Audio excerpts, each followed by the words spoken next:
Om Namo Bhagavate Vasudevaya. Om Namo Bhagavate Vasudevaya. Om Namo Bhagavate Vasudevaya. Om Namo Bhagavate Vasudevaya.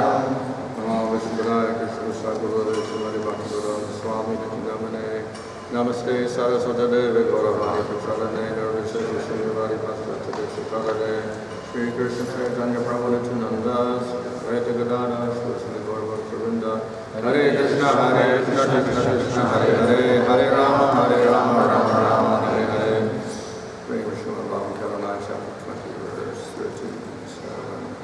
Tam Chaktukam Mamatam Tam Chaktukam Mamatam Vartuschaga Visankitam Vartuschaga Visankitam Nama Nirvachanam Tasya Nama Nirvachanam Tasya Slokam Enam Surajadu Slokam Enam Surajadu Tam Chaktukam Mamatam Tam Chaktukam Mamatam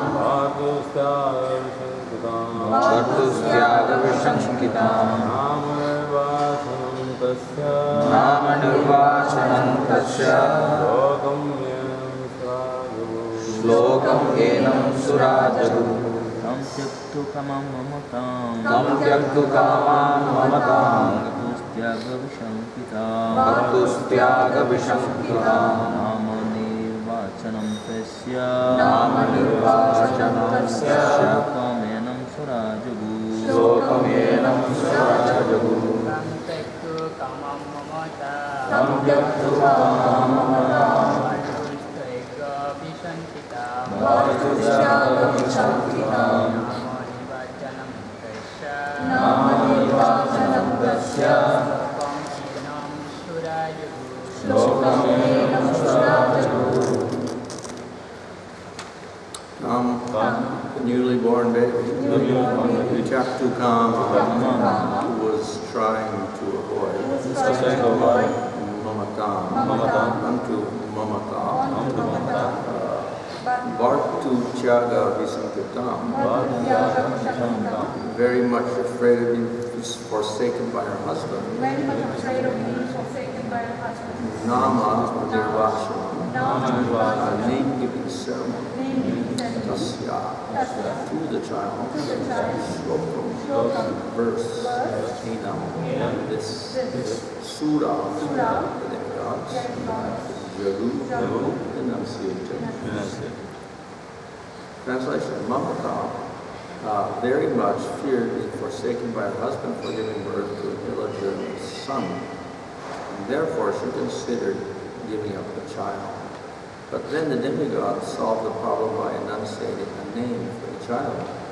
Purport: according to Vedic scripture, whenever a child is born, there are some ceremonies known as Jatikam and Namakarna, in which learned Brahmanas immediately after the birth of the child, of course, according to astrological calculations, the child to which Mamata gave birth was begotten by Brihaspati religiously, for although Mamata was the wife of Bhuta, Brihaspati made her pregnant by force. Therefore, Brihaspati became Bhakta. According to Vedic culture, a wife is considered the property of her husband, and a son born by illicit sex is called Dvaja. The common word still used in Hindu society for such a son is Dogala, which refers to a son not begotten by the husband of his mother.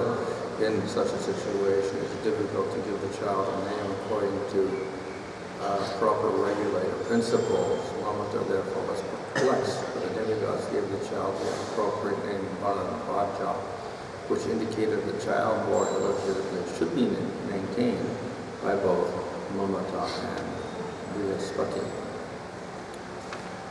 Brihaspati said to Mamata, "You foolish woman, although this child was born from the wife of one man through the semen discharged by another, you should maintain him." Upon hearing this, Mamata replied, "O Brihaspati, you maintain him." After speaking in this way, Brihaspati and Mamata both left. Thus, the child was known as Bhagavatam. Although encouraged by the demigods to maintain the child, Mamata considered him useless because of the illicit birth, and therefore she left him. Consequently, the demigods known as the Marus maintained Maharaj, Bhag was disappointed for want of a child. This child was given to him as his son. Purport from this verse is understood that those who are rejected from higher planet races are given a chance to take birth in the most exalted families on this planet, Earth. Thus end the Canto. 20th chapter, Srimad Bhagavatam, the dynasty of Bhanu. So this concludes the dynasty of Bhanu, and then the next chapter is about the dynasty of Bhag. Of course, Bhag was described in this chapter, and now his descendants are described. And all of these personalities come within the line of Bhanu for this particular period in which we are also residing. And this dynasty had, as of course, it's called the Sun Dynasty. Vaivasvata comes from the word Vivaswan, which means the sun. But then, out of that we get the Moon Dynasty also coming. And in the Moon Dynasty, then we get a lineage traced up until Krishna appears at the end of this 9th canto. So the whole purpose of all of these lineages traced in the 9th canto is ultimately lead to the birth of Krishna within that dynasty, the Moon. Of course, also Rama was born in the Sun Dynasty. But the purpose of Bhagavatam is actually to glorify Krishna. That's the whole purpose of Bhagavatam. Though we'll find that mostly it is the 10th canto that deals with Krishna, not the whole Bhagavatam. So we can sometimes ask the question, well, if this Bhagavatam is about Krishna, then why isn't the whole Bhagavatam about Krishna? Why do we have to deal with everything else? So, that is true, and therefore the essence of the Bhagavatam is considered to be the 10th canto, although there are references to Krishna in other parts of the Bhagavatam. Actually, in every canto of the Bhagavatam, there's a reference to Krishna somewhere. So if we go through, Swami does this, he goes through each canto from 1 to 2 to 3 to 4, and every canto we got some mention of Krishna somewhere. And so every canto actually mentions Krishna, but it is the 10th canto which is considered to be the essence of the Bhagavatam, even though it's not at the end generally, which is that maybe the final conclusion should be placed at the end, so therefore Krishna's pastime should be at the end and everything should lead up to that. But then after the 10th canto we get 11th and 12th, so it looks a little irregular in that way. However, our acharyas pointed out that though it does not look like it's about Krishna, that is the rest of the Bhagavatam, the devotees don't neglect these other portions. They can say, well, I will just read the 10th canto and I will not read or study the other cantos of the Bhagavatam. However, the whole Bhagavatam is considered to be sacred, and most of it was directly recited by Sukadeva Goswami. Of course, the first canto isn't, and the last part of the 12th canto isn't. So then others will say, well, we'll just hear what Sukadeva, so we can miss out the first canto and the last part of the 12th canto. But that is also rejected by our acharyas, so they accept all cantos from 1 to 12 as worthy of recitation, even though Sukadeva didn't speak everything. And in spite of the fact that it's not all directly about Krishna, and mainly the 10th canto, still the devotees hear the whole Bhagavatam. So how is it that they can hear the whole Bhagavatam when they're supposed to worship Krishna? And throughout the Bhagavatam we find all sorts of different stories. Like here we find a story of Brihaspati and having illicit children or something. How does this got to do with Krishna? So, the explanation is that, one, Bhagavatam is a Purana, so therefore it follows the structure of Puranas and it deals with certain subject matters. So it is mentioned, of course, in the Bhagavatam twice, that the subject of a great Purana, a Mahapurana, it has 10 subject matters. Sarga, Visarga, etc., Stana, Bhuti, Ocean, etc. So a Purana generally deals with those 10 subject matters. And if it's a smaller Purana, it may deal with only 5 subject matters. So, therefore, the Bhagavatam was actually written previously and then revised by Vedavyas after Narada Muni came and said you have to make Krishna the main object of worship. So therefore he revised the Bhagavatam when it was written. So it maintains that structure of being a Purana by having the 10 subject matters, which are roughly equated with the chapters from the third canto up to the 12th canto. We have different subject matters, like the third canto is Sarga, fourth is Visarga, fifth is Sthana, which is the geography of the universe, sixth is Oshana, seventh is Uti, 8 is Manvantara, 9 is Anuchadaj, 11th is Moksha, 12th is Nirodha, and 10th is Asraya, which is the last topic. So, the topics generally correspond to certain cantos of the Bhagavatam. And though that is so, still the devotee will understand that these topics are all ultimately related to Krishna. Because Krishna is called the Asraya, which means the shelter, literally the shelter, or the cause. So Krishna is the shelter or the cause of everything material and spiritual. So because of that, we glorify Krishna by understanding that he is the ultimate cause of the material world. He is the cause of course, the cause of the spiritual world is not there in one sense, but he is ultimately the basis of the spiritual world as well. So, therefore, all these subject matters in the Bhagavatam, such as Sarga, Visarga, etc., have to do with the material world and how the Lord interacts with the material world. Now, generally, they are performed not directly by Bhagavan, but by his Paramatma features of Mahavishnu, Garbhodaksha Vishnu, and Kshirodaksha Vishnu. So they're the ones that maintain this material world. And Mahavishnu glances over Prakriti, and this evolves into Mahatattva and other elements that form the universes. Then the Lord enters as Garbhodaksha Vishnu and creates Brahma, and then he expands as Kshirodaksha Vishnu, who expands into all of the jivas in the material world with their material bodies. So they carry out the function of creating, maintaining, destroying, witnessing, supporting the material world, etc. These functions. So they are not directly Bhagavan, and they're not directly Krishna. So apart from the material world, we have spiritual world, and there we have forms of Bhagavan. What's the difference? They may look the same. Vishnu is Vishnu, so we have Mahavishnu, who's got 4 arms, etc. Spiritual world, we also have Vishnu with 4 arms. They look very similar. They're actually the same person, but function is different, that's all. So the functions are limited in the material world to aspects of creation, maintenance, and destruction. Spiritual world is all maintenance, destruction, creation, etc. What do they do then? They do pastimes with their devotees.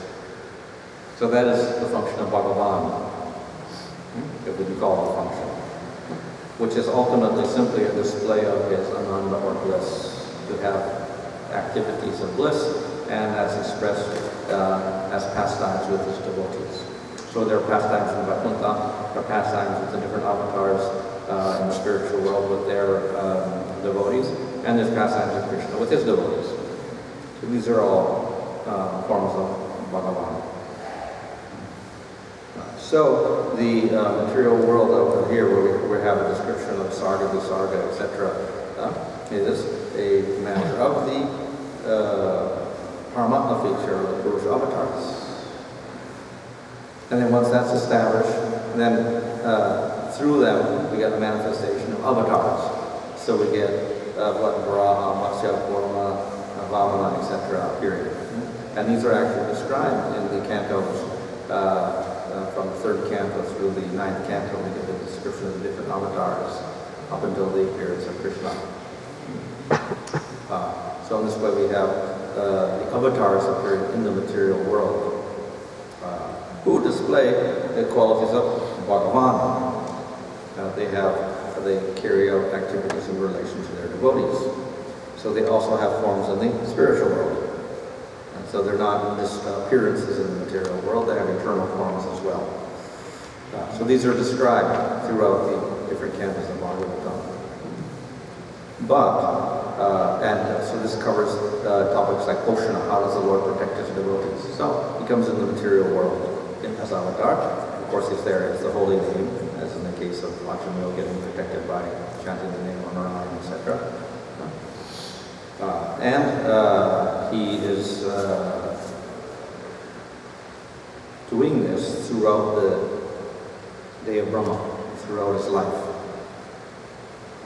So therefore we have a discussion here from the 3rd canto through the 9th canto of passes through different Manvantara periods in which the Lord keeps appearing time after time. So it's not just once in a while, it's continually appearing throughout the Manvantara periods. And of course he appears through each yuga also, that's described in the 11th canto. That was the yuga avatar as well.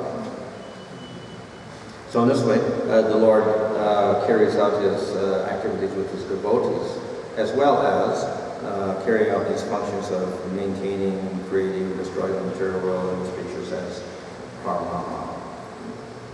So, therefore, these subjects of Sarga, Visarga, Sthana, Uti, etc. are basically covering the activities of the Lord as Paramama and as Bhagavan in the material world. But the devotees will relate all of these activities to Krishna. So though they are being done by these different forms of the Supreme Lord, ultimately Krishna is Swami Bhagavan. So that we have Purusha avatars. The Purusha avatars also are displays of partial qualities, partial powers. And then the forms in the spiritual world have display of more powers, more qualities. And then Krishna has a display of most qualities and powers. So therefore it's called Swami Bhagavan. So in that sense, he is the source of everything. So therefore we say that he is the source not only of the material world, but he's the source of all the other forms of the Supreme Lord. So when we speak of the creation and maintenance and destruction of the material world, though it is done directly by the Purusha avatars or Paramatma feature of the Lord, ultimately we trace it back to Krishna. So though we say Mahavishnu is the creator of the material world, we say Krishna is the creator of the material world. So this puts Krishna in a higher position than Mahavishnu. And we will see that there's even a story to illustrate that in the Bhagavatam. There's a story later in the Bhagavatam in the 10th canto how Krishna and Arjuna go to meet Mahavishnu and get back the sons of the Brahma. And after that whole episode, then Arjuna begins to wonder, why did Krishna make this arrangement? And why did he allow the sons of the Brahma to get stolen, and then the Brahmana had to suffer so much each time his sons were disappeared and taken away? So why did he have to go up to see Mahavishnu, etc.? And then he realized the whole purpose of this was to show him, as Arjuna, that actually Mahavishnu also desires to see Krishna. But he can't see him unless he goes through this elaborate arrangement of stealing all the Brahmana sons, etc. So then he understood that Krishna is much greater than Mahavishnu. Because Mahavishnu can't even go to Dwarka. So, someone who is very qualified gets to meet Krishna and see Krishna. Others cannot see him. That's why Mahavishnu could not enter into Dwarka. So he made this elaborate arrangement. So then he understood that to be the friend of Krishna is to be something very, very special. It's much more than seeing Mahavishnu, etc. So that illustrates that the position of Krishna is much greater than the creator of the material world, even though he has such great powers that all the universes stem from his pores, etc. So, in the Nectar Devotion there, Rupa Goswami defines the powers of Supreme Lord as, apart from Devatas and Shiva, as having 5 extra qualities. One of the qualities is that through the pores of his skin the universes evolve, etc. Another is that the avatars, he manifests all the avatars, so Shiva cannot do that, Shiva cannot do that. So this happens through Mahavishnu and the Purusha avatars. But then Krishna is superior to that. So whatever they can do, Krishna can do. So he has all those qualities, plus he has 4 extra qualities. So therefore, whatever power is in Mahavishnu, that power is also in Krishna. So in that sense, we say that Krishna is the source of the manifestation of all the other forms of the Lord, including the Purusha avatars who are the creators of the material world. Therefore, he has all the powers of all those forms. So it is described in the by our acharyas that when Krishna was born, then all the other forms of the Lord entered into his body. This to show that he has everything in him and all the powers of everybody in him. So whatever great qualities Mahavishnu has, well, Krishna has those qualities naturally. Whatever qualities Rama has, Krishna has. Whatever qualities Nrsimha has, Krishna has those qualities also. Whatever they can do, he can do. Plus, he does extra things they do not do. So, therefore, all these descriptions of the creation of the material world, the creation of the planetary systems, how the Lord comes with avatars, etc., are also, they show the great power of the Lord, how he can expand himself in different ways, and he's always merciful to the devotees. But all of that is covered by Krishna. Whatever is in these forms, whatever powers and good qualities are there, they're also in Krishna. So, in this way, all these descriptions in the Bhagavatam we should simply take as aspects of Krishna, the good aspects of the different forms of the Lord, etc. Some of the aspects are power, how the Lord manifests power as the Purusha avatars, and some of the aspects are in terms of related to devotees, how the Lord relates with his devotees. So those qualities are also within Krishna. But they're manifested in a more spectacular way. So that is illustrated, of course, in the Bhagavatam itself. As I said, the avatars are the universes come from the Mahavishnu. So this is a statement of how Vishnu is distinct from Shiva and Jivas, etc. So, how does Krishna also do the same thing? And can he manifest his powers? And the answer is yes. Of course, it's a little different how he does this. So that is illustrated in the story of the Brahma Mohana Lila, where Krishna displays to Brahma all of the forms of the calves and cows, and suddenly they turn into Vishnu forms, and the Vishnu forms are the creators of material worlds. So that Krishna is the source of millions and millions of Purusha avatars who create universes. And then Brahma realized, I'm just one of these Brahmas who comes from a Garbhodakshaya Vishnu, and there's millions of these Garbhodakshaya Vishnus here. So in this way, Krishna illustrated to Brahma how he is much, much greater than any of these forms of the Purusha avatars. They manifest by the millions, simply by his will. So, and this he did actually within Vrindavan, where he is showing his maximum sweetness. Yet he can display within that his extreme greatness as well, as Aishwarya as well. So therefore, all of the powers that are manifest in the other forms of God are very easily manifested within Krishna. Even the powers of Ramchandra. So it is said that when Krishna was a child, and sometimes he would enact all of the activities of in play with the cowherd boys. They would enact all of the Leela of Ramchandra in the forest. So in this way, Krishna has all of the qualities of all the forms of the Lord. So in these different cantos, we have the descriptions of the different avatars and their forms, qualities, activities, etc.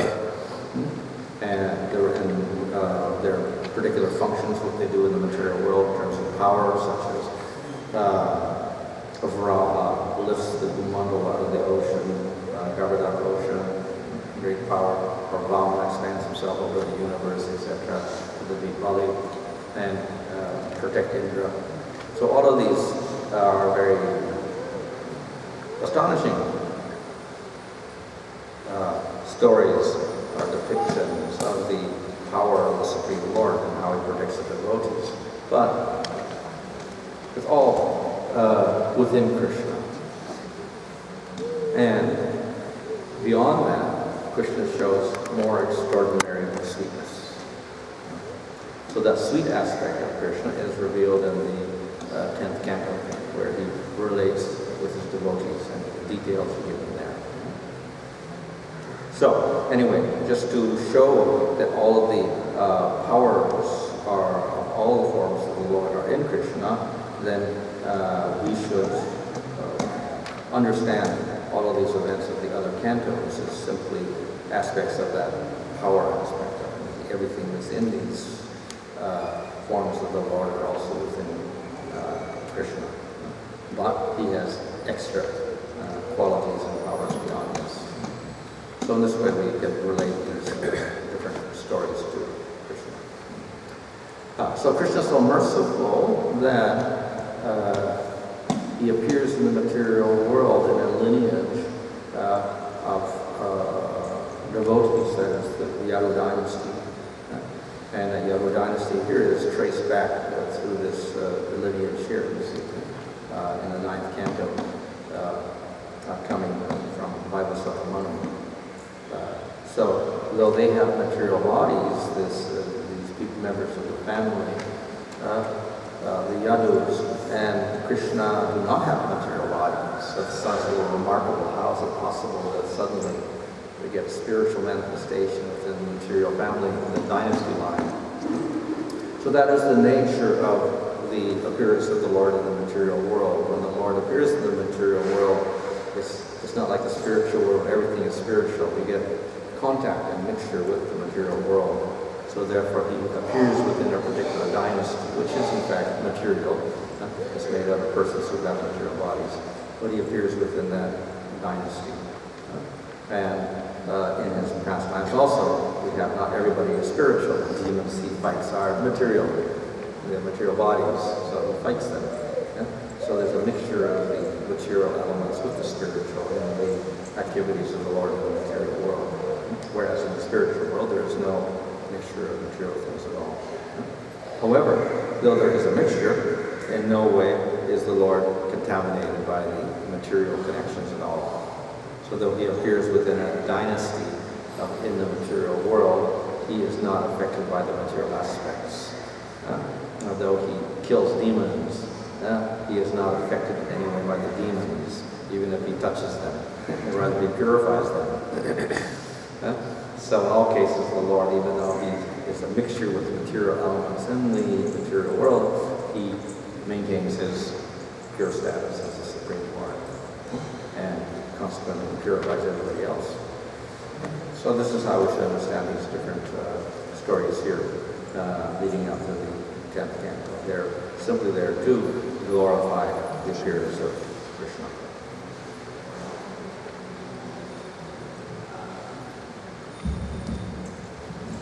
Maharaj, you said there are billions of Mahavishnus. So at the end of Brahma's lifetime, when Mahapralaya happens, everything goes back into Mahavishnu's body, And Mahavishnu will be still in manifest state in cosmic ocean, or he will go into Sankarshan? No, he remains. Okay. So in that case, it's good to understand that in cosmic ocean there will be at any point of time there will be millions of Mahavishnus sleeping or lying. Not one Mahavishnu. Many Brahmas. And he creates universes, and then there's many Garbhodakasha Vishnus. Okay, so Mahavishnu is yours.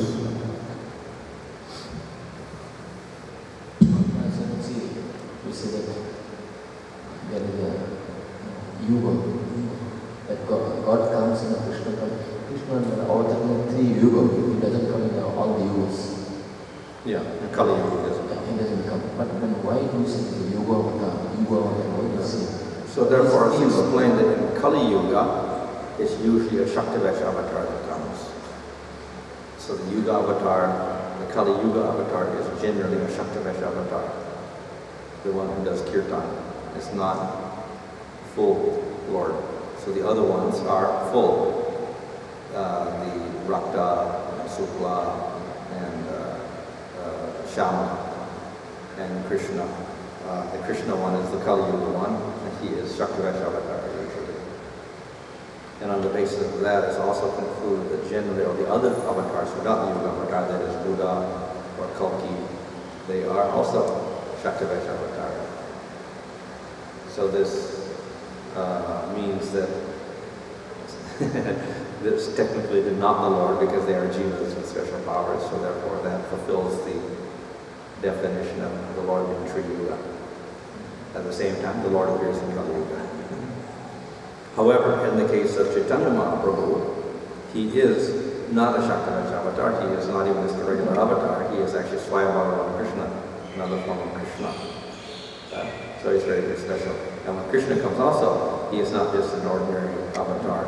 So the Yuga avatars are said to manifest through the Manvantara avatar.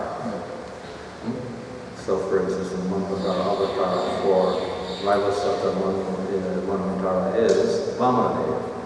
So all the Yuga avatars manifest through him.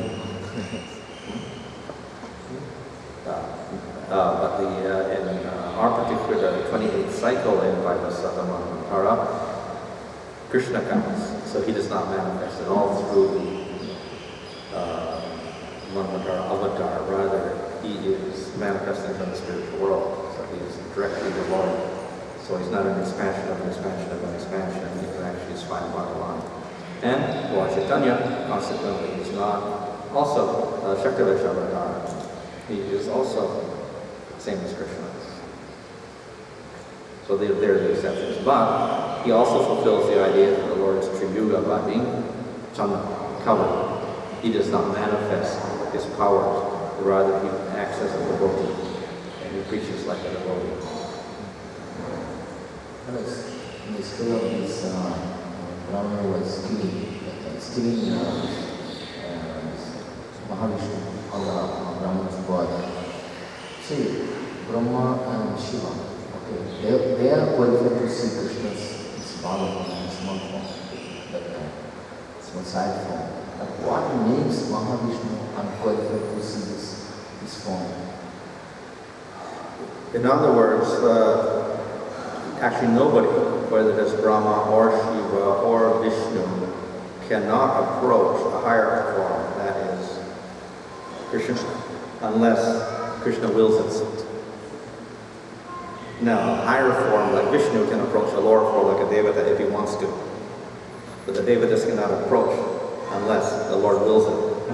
Right? So in other words, unless Vishnu wills it, Brahma and Shiva cannot approach Vishnu because they're lesser in power. If he wills, then they can see him.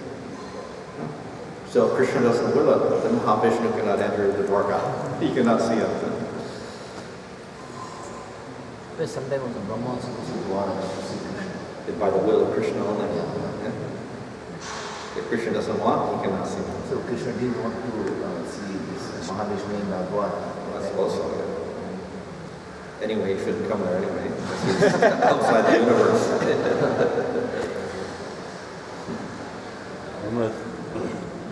What is the status of what about ordinary souls like us who are endeavoring to have a relationship with Sri Krishna? Well, again, it is by the will of the Lord or the mercy of the Lord. But then the other point is that the Lord is affectionate towards devotees and is attracted to bhakti. So if the bhakti is strong enough, then the Lord reveals himself. So one develops the right type of prema, then we can see Krishna. If we have a different type of prema, then we see other forms of the Lord. So if we develop prema for Krishna, then we're qualified to see Krishna. Normally, this, you see this Brahma Vibhukamida, that when Krishna is about to appear, that time Brahma also prayed to Krishna. And in the Brahman timing, and still telling our voice, it's very short, and it's like one moment. And how he forgot everything in a moment. You see, just when Krishna just about to appear, and all the demigods, before that all the demigods and Brahmas went to pray. And timing of that and stealing of the account was a very short moment. Even one moment.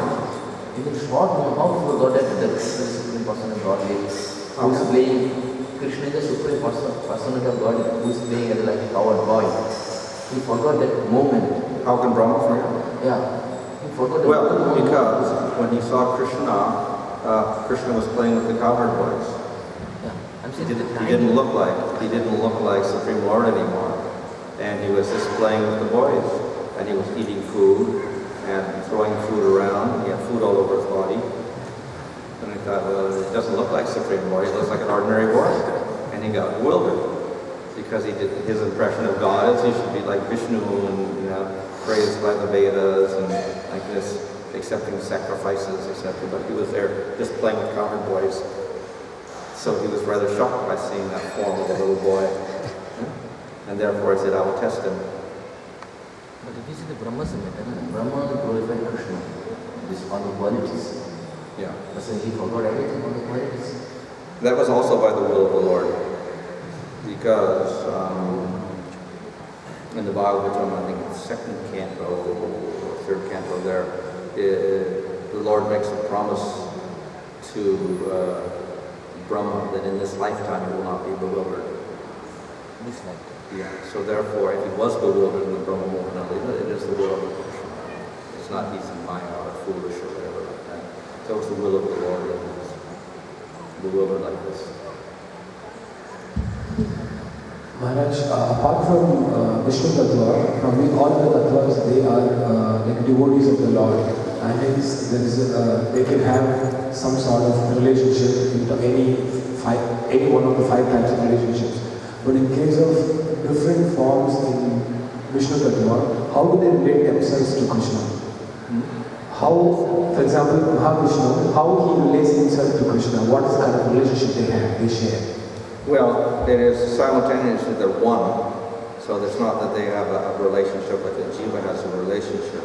Still, they have a sense of servitude to Krishna because they recognize his, though he's the same person actually, his form is superior. So just as we'll find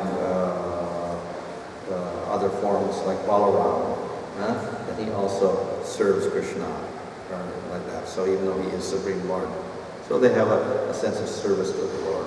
Or we find Advaitacharya, and he becomes a servant of Chaitanya Mahaprabhu. So they all serve, even though they're actually one.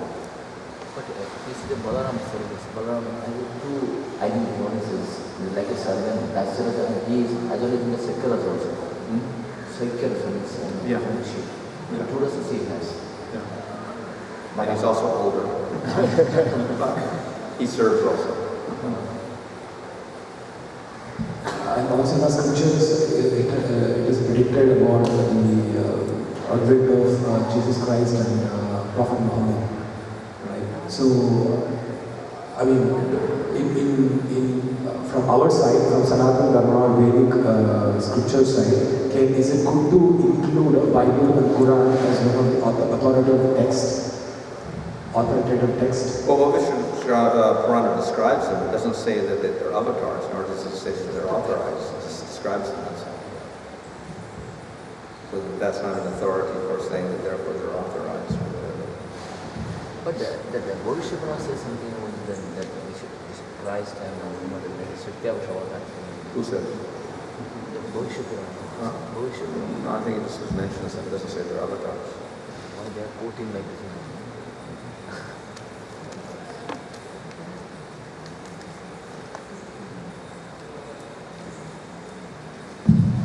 Hare Krishna Maharaj. Maharaj, it is not related to the topic which we are discussing in my question. My question is that number of souls which are present in this material world. So, being a devotee of Krishna or being non-devotee, is that everyone except devotees, is that everyone destined to go to Yamloka for the punishments, or is that they get a human form or they get some form of species directly also, or according to their karma, according to the misdeed which they have done, everybody is destined to go to Naraka or hellish planet for punishments. Souls, irrespective of being devotees and non-devotees, are they bound to go to Naraka? Who? Devotees? No. Devotees or not? No. Love the case of Ajamil. Couldn't be touched simply by accidentally chanting the name. So what to speak of devotees who intentionally do bhakti, then Yamaraj cannot. No, Maharaj, not devotees, let's say in the case of non-devotees. Non-devotees, they will go to hellish planet, or if they do some pious activity, or is there any chance? It depends on the sin, what type of sin they do. If it's a terrible sin, then they get a hellish punishment. Not necessarily everybody goes to Naraka for a little sin or whatever, but if it's sufficient, then they will go. So they can also get directly another body of any other species, like so the jiva, which is in human form, they may also get directly any other species. Yeah, lower forms. Without going to hellish planet. It's possible. But generally it's described that they get a hellish punishment and then that prepares them for the next body as a lower species also.